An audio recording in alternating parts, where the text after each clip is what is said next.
79 years ago, countless freedom fighters sacrificed everything to give India her independence. But decades later, on our construction sites, walls and floors, freedom still felt incomplete. The products we trusted carried foreign names, foreign standards and foreign price tags. So we asked a simple question: why can't India manufacture with its own hands to the world's best standards? That question gave birth to Vbond.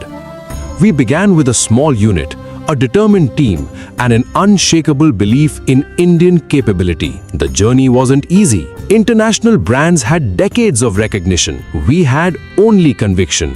Dealer by dealer, contractor by contractor, site by site, brick by brick, bond by bond, we earned India's trust. Today, Vbond stands strong with 3 manufacturing plants across India. Products once imported are now researched, developed and manufactured here, proudly carrying the words "Made in India."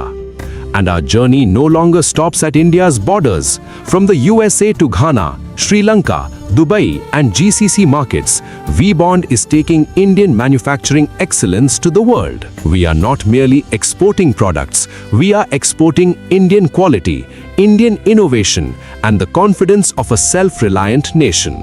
This Independence Day, we don't just remember the freedom India won in 1947. We celebrate what India is building today, with the world, for the world. Vbond, born in India, trusted by the world. यही है असली आजादी. Vbond, building together, bonding forever. Happy Independence Day.